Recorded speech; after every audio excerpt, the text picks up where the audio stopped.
in the hunt, and I set the pace when I'm running. I always take what I want and I always give it 100. Don't need a bank, no I'm funded. Play the game like it's nothing. I'm always thankful for something. Don't take for granted, stay humble. Now wake up! It's time to look at the enemy. Look in the mirror if he is no friend to me. It's not working out. Hello, Miami. Thank you so much for watching 305 Sports Now, and we are now on 305 Live, doing a little Panther talk with today's guest, okay? This young man reminds me a little bit of myself because we kind of follow the same format as we cover as much as we can of local sports here in South Florida. And you guys know him as the host of the Rainy Day Podcast. Adrian, what's up, man? How's it going? What's up, man? How you doing? Good, man. Good. It's great to have you on for the first time. We've chatted a little bit on social media. It's great to finally have you on, and it's great that you know that you cover as much as possible in reference to all local sports teams. Oh yeah, man. Just trying to be a fan and of the sports teams that we love, and get as much information out there as possible, and also have fun while we're doing it. So I'm right there with you, Will. Yeah, well, absolutely, and it's a great time. It's sad that we lost our Heat. I actually thought the Heat would give the Cavaliers a bit more of a fight, but they didn't. But we do have our Panthers. Our Panthers did quick work of the Lightning in the first series, but they're in a bit of a dogfight right now with the Toronto Maple Leafs. They've come close, but Toronto's able to pull away towards the end of each game. So before I bring out the stats for Game 1, how do you see Game 1? Like, what was your perspective watching the first game?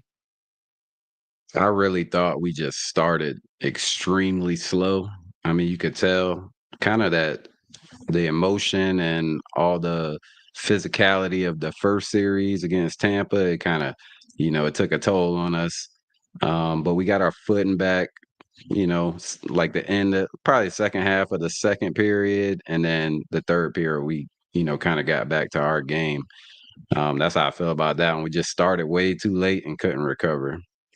Yeah, I completely agree with you. I thought the Panthers came out very flat in Game 1. I didn't think Bobrovsky was as sharp as he usually is. A lot of mental errors on defense as well. Usually these guys know exactly where to be on the ice, and they got caught, several times, whether it was line changes or whether it was just out of position, which was a problem actually as well in Game 2 on a couple of occasions. But they really did struggle. The one thing I will say is that I don't know if you feel this way, but with the Maple Leafs, I kind of feel like we're looking in a mirror because stylistically speaking, Toronto's a very physical team as well as the Panthers are, and they're very opportunistic in goal scoring as the Panthers are. Is that something you saw in Game 1, or is there something I'm missing?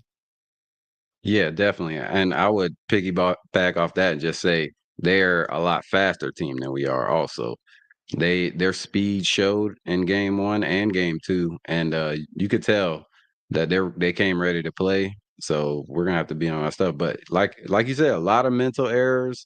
The defense, I don't know what happened. The rushes that we gave up, it was constant. And then Bob, Bob done had 2 bad games pretty much. Great saves in both games, but I would literally consider those bad games. I mean, when you're allowing 4 goals, 5 goals, Yeah, no, absolutely. I want to go over Game 1 a little bit, then we'll go into Game 2. And let me just get the StreamYard up there for a bit. If you look at the game in general, it's pretty interesting because even though the Panthers did not play their best game, I will say it hasn't been easy for Toronto throughout these first couple of games. So, but the guys that have really killed the Florida Panthers in this series, looking for the names right here. Of course, you have to go with Joseph Watt has pretty much shown a little bit, but I will say is that Matthew Knies has been a killer for the Panther. Yeah. William and so has William Nylander, all right, as well. What do you think is something that Florida could do to probably try to help? I forgot to. This is what happens when I'm not used to showing stats. All right, there we go. Now we're talking. Yeah, so basically, as I showed, William Nylander really killed Miami, and Knies as well, Matthew Knies as well. What is something the Panthers could do to help neutralize pretty much the threat that they pose for the team? I really just think locking in and playing our style of defense. Like you said earlier, a lot of mental errors. We weren't where we were supposed to be, and a lot of those rushes that we gave up, just the defense was not in place where they're supposed to be. So if we just get back and play our game, and because we don't give up rushes like that, like we haven't really the whole season. Okay, when we have a bad game here and there, but that's it. You don't really see people scoring those rush goals on us like they have. And I just think locking in, cut out the mental errors, be where you're supposed to be, and I feel like our defense is good enough, especially with Ekblad returning that second game. You saw, especially in the beginning of the game, they had no momentum. They weren't doing anything, as far as offensively. And the Panthers, we want to play on our forecheck. Like we want to stay on in the zone, in their zone, and we want to kill clock. We want to, we want to be physical and find our shots. But it just hasn't happened, for a whole game yet. Yeah. But like I said, even with the Panthers not playing their best hockey, it hasn't been easy for Toronto. They had a bit of a scare Definitely. out in the first game in the third period, and the Panthers had the lead a couple times in game two. So I think that is something that Florida can at least piggyback on as far as what they could bring over into Sunrise for game three. Game two was a bit different. The Panthers drew first blood, and but the Maple Leafs responded rather quickly both times when the Panthers had the lead. I will say this though, some of the problems did permeate with Florida in game two that happened in game one. From my perspective, I forgot which numbered goal it was for Toronto, but there's no reason why Sam Bennett should be your defenseman on one of those plays on a 2-on-1 rush. Like And that was a rush, yeah. yeah, like being caught out of position where the defenders were not playing, where they're supposed to be playing. That puts Sam Bennett in a difficult position, who's not normally a defenseman at all, not known for his defense. Good defender, but not known for his defense. And then you put your goaltender in a very difficult spot. How bad, did you see? Did you find game two as far as disappointment goes? I would say game two a lot better than game one. Definitely. We kind of got back to what we are known for and how we play hockey. But like you said, those mental errors, it cost us. I mean, and then you got Kulikov with two mental errors with the both penalties ended up, allowing them to score a goal. And Toronto's a team that you don't want to give life to. When you got them held down like we did in the first period of game two, you want to keep them there. And one penalty, one little power play, one goal, it could give them life, and then you see they took off from there. But we still played. I felt like we played a great game. It's just those mental errors cost us, like you said, the rush with Bennett back there on a 2-on-1. That was bad. And then Bob, I mean, even that last goal, I don't even think that guy shot to put it on goal. I think he was just shooting it because that went bar down and it was almost out. So, but definitely the mental errors, which I feel like we'll clean up because we play pretty good away, but we play really good at home. And I think we'll just be locked in, especially being down 2-0. So it's a lot of things we can work on defensively, but it's the mental part of the game is where we really fell off at in both of those games. So I do defensively, think, at least. well, yes, defensively, again, it was very opportunistic for Toronto in terms of the goal scoring. But I do think, I'm not sure if Florida, I mean, they do play each other on a regular basis in the regular season. It is an Eastern Conference team, but I'm not sure how Florida felt in reference to the physicality that they were going to bring as far as the way they brought it in Toronto, those first two games as well. But the Panthers rush hasn't really been there. Neither game. A lot of the goals that there have been opportunistic goals, but if there's been a rush, the defense of Toronto has been disciplined enough to get back and give Florida a much more difficulty in terms of scoring. Bobrovsky, I don't think was as bad in game two. I do think once again that the defense put him in a bad position as far as trying to get his saves because he made a few good saves in that game, especially even during the rush. How'd you see Yeah, Bobrovsky most in this games. game? Go ahead. This game, I said both games. He had Yeah, some great saves in both yeah, games, but like you said, yeah, I would say that too. Like the defense in front of him, not really giving him much, blocking his vision. Once you do that to any goalie, the other team's gonna capitalize pretty much. I mean, that's just hockey. So Bob's good at, giving up some goals every now and again, but he'll lock in. He'll be back to form. I see maybe a one, maybe two a goal game this next game. I don't think he's giving up four again in game three. One thing too is the differences in individuals that have been contributing for Toronto. In game one, it was Nyes and Nylander. In game two, it was guys like Domi as well. Again, very similar to the Panthers. One night you'll get Barkov goes off, another night you'll get Reinhardt goes off, another night you'll get Kachuk going off as well. Um, what changes do you think Florida is going to make? Let me put it up here for everybody to see though, because I want people to understand what I'm referring to as far as game two goes. Get up there and put the share there. Okay, go back.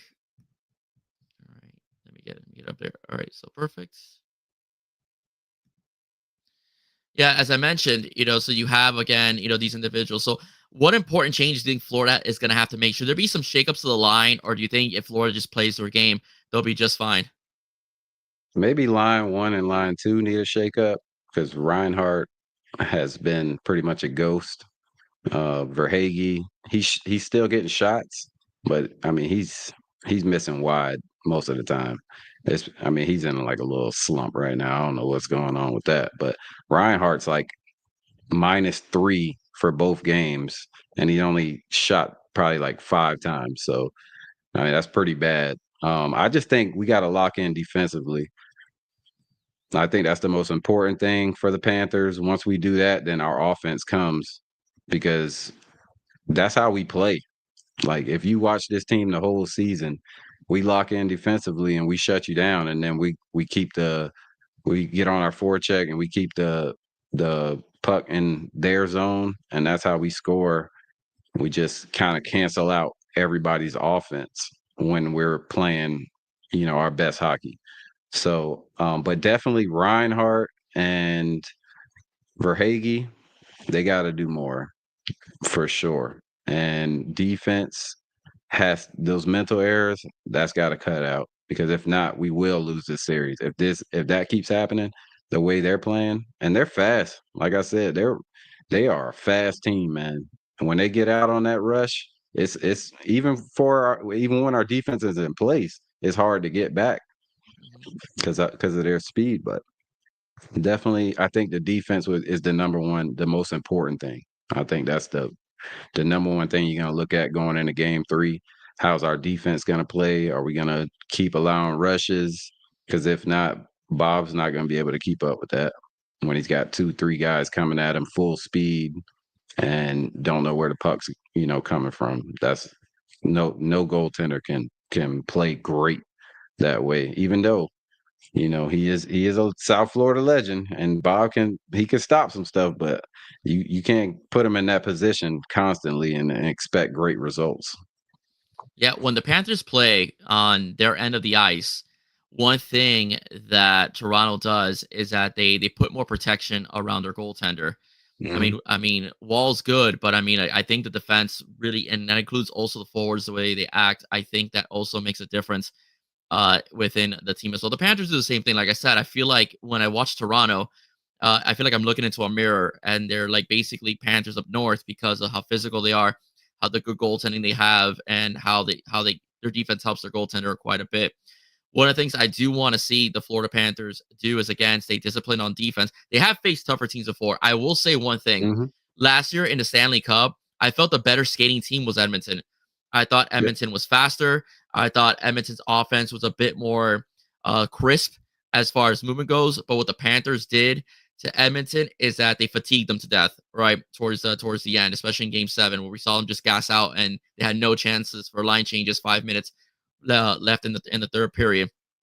Do you think that's something the Panthers may have to do to neutralize their speed?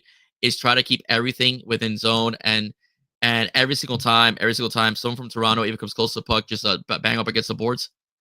Oh yeah, that's Florida Panther hockey right there. I mean, you don't want to get away from that too much. Mhm. And I felt it's just like you said, man. We done bang this, in the head with a hammer, but the mental errors has really just cost us so much.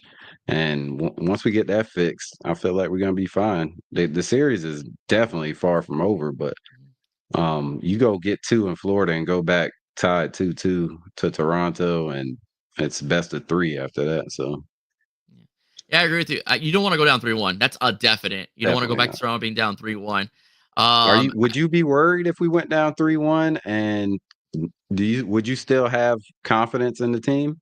Well, the team has come back from 3-1 before.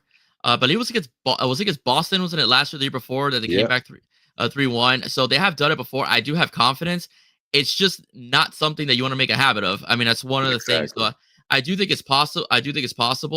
But it's not something you want to not position you want to be in. I do the Panthers could win the next two, and then it could be decided over there in Toronto. But I will say this: you don't want to go that you don't want to go back there 3-1. I do think the Definitely. Panthers will take game three. That's my prediction. What about you? Do you think the Panthers win game three? Yeah, I most definitely. And I'll make a prediction on game 4 about how we play game 3, pretty much.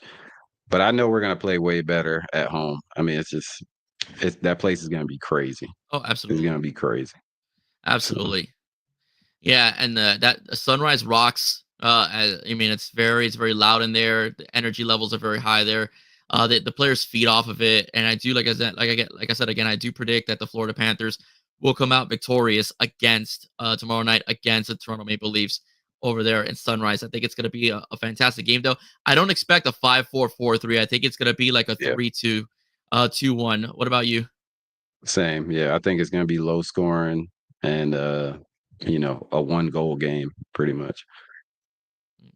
Well, Adrian, thank you so much for joining me here today. I'm very happy to have you on. It'll be the first time of many. I enjoyed this conversation. Both of us Of have to course. go pick up our kids, so that's so that's why we're not discussing more sports. And I can go on about the Miami Heat as well with you. But let us know where Oh we can yeah. find you. Any new episodes dropping or anything like that? Yeah, so episode 47 will be out on Saturday. We drop our episodes every Saturday. And then, I do stuff like this during the week, try to get on as many people shows as possible. Who will have me? I enjoy doing this, and it's at Rainy Day Pod on YouTube and at Rainy Day Pod on all socials. Well, Adrian, well, thank you for joining us. Please follow the Rainy Day Thank Podcast you. on X, Instagram. Subscribe on YouTube. You get a lot of good content, some great interviews as well, some great analysis as well. Adrian, thank you once again for joining us here at joining me actually on 305 Sports Now. Have a wonderful day, ladies and gentlemen. Do not forget to like, share, and subscribe to this show Yes, sir. as well. Everybody, God bless. See you soon. Go Cats. Let's go, Cats.